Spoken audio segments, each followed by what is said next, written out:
നമസ്കാരം, ഞാൻ Sethulakshmi. Chemmanur international jewellers Kaumudi ഹെഡ്ലൈൻസിലേക്ക് സ്വാഗതം. Powered by ARMC. വീണുകിട്ടുന്ന വിവാദങ്ങൾ. ലാവ്ലിൻ കേസിലെ സർക്കാർ ഹർജിയിൽ നിലപാട് വ്യക്തമാക്കി KPCC പ്രസിഡന്റ്. പിണറായിക്ക് ലഭിച്ചിരിക്കുന്നത് നിരപരാധിത്വം തെളിയിക്കാനുള്ള വലിയ അവസരം. കേസിൽ CPM ഉത്തരവാദിത്തത്തോടെ പ്രതികരിക്കണമെന്നും സുധീരൻ. ലാവ്ലിൻ കേസിലെ സുധീരന്റെ ഉപദേശത്തിന് നന്ദിയെന്ന് പിണറായി. സർക്കാർ നടത്തുന്നത് അഴിമതി മൂടിവെക്കാനുള്ള ശ്രമമെന്ന് വിശദീകരണം. പിണറായിക്കെതിരായ CBI റിവിഷൻ ഹർജിയിൽ ഉടൻ വാദം കേൾക്കണമെന്ന സർക്കാർ ആവശ്യത്തിന് ഹൈക്കോടതി അനുമതി നൽകിയത് ഇന്നലെ. മാണിക്ക് നല്ല കാലം. ബാർ കേസിൽ മാണിയെ കുറ്റവിമുക്തനാക്കിയ വിജിലൻസിന്റെ തുടരന്വേഷണ റിപ്പോർട്ട് വിവാദക്കുരുക്കിൽ. ബിജു രമേശിന്റെ ആരോപണങ്ങൾ സർക്കാരിനെ ഭീഷണിപ്പെടുത്താനെന്ന് SP സുകേശൻ. ബാർ ഉടമകളുടെ നീക്കം മദ്യനയം വരുത്തിവച്ച നഷ്ടത്തെ തുടർന്നെന്നും അന്വേഷണ റിപ്പോർട്ട്. മാണി കോഴ വാങ്ങിയതിന് തെളിവില്ല. 2014 നടന്ന കൂടിക്കാഴ്ചകളിൽ പണമിടപാട് നടന്നിട്ടില്ല. ബാർ ഉടമകൾക്ക് വേണ്ടി മന്ത്രി ഒന്നും ചെയ്തിട്ടില്ലെന്നും അന്വേഷണ ഉദ്യോഗസ്ഥന്റെ തിരുത്ത്.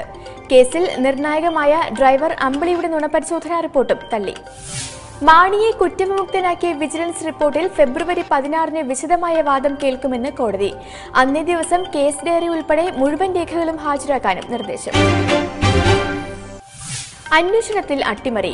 മാണിക്ക് ക്ലീൻ ചിറ്റ് നൽകിയ തുടരന്വേഷണ റിപ്പോർട്ട് SP സുകേശന്റേതല്ലെന്ന് ബിജു രമേശ്. താൻ ഹാജരാക്കിയത് എഡിറ്റ് ചെയ്ത CD അല്ല. കേസ് അട്ടിമറിക്കാനുണ്ടാക്കിയ റിപ്പോർട്ടിനെതിരെ കോടതിയെ സമീപിക്കുമെന്നും ബിജു രമേശ്. പ്രതീക്ഷയുടെ സ്റ്റാർട്ടപ്പ്.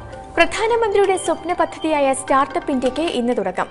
യുവാക്കൾക്ക് സ്വന്തമായി വ്യവസായ സംരംഭങ്ങൾ തുടങ്ങാൻ സഹായം നൽകുന്ന പദ്ധതിയുടെ ഉദ്ഘാടനം വൈകിട്ട് 5-ന് വിജ്ഞാൻ ഭവനിൽ പ്രധാനമന്ത്രി നരേന്ദ്രമോദി നിർവഹിക്കും.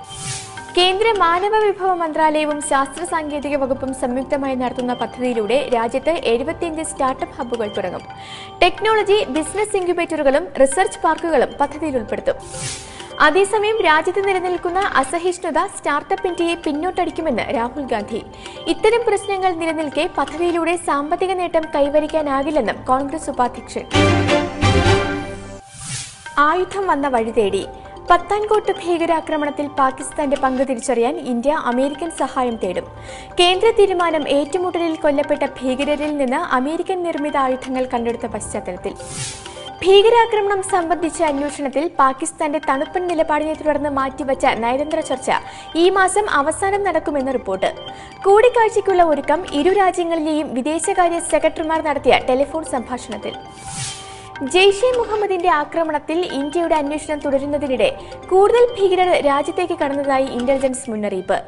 10ഓളം പാക് ഭീകരർ അതിർത്തി കടന്നതായി IB മേധാവി വെളിപ്പെടുത്തിയത് ആഭ്യന്തര സുരക്ഷ വിലയിരുത്താൻ ചേർന്ന നിർണായക യോഗത്തിൽ.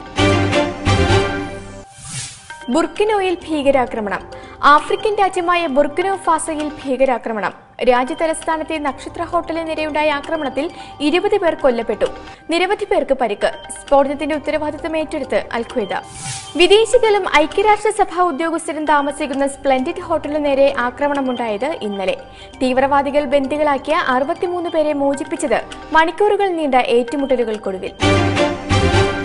Chemmanur international jewellers Kaumudi headlines powered by ARMC സമാപിക്കുന്നു. അടുത്ത ഹെഡ്ലൈൻസ് 1 മണിക്കൂറിന് ശേഷം. നമസ്കാരം.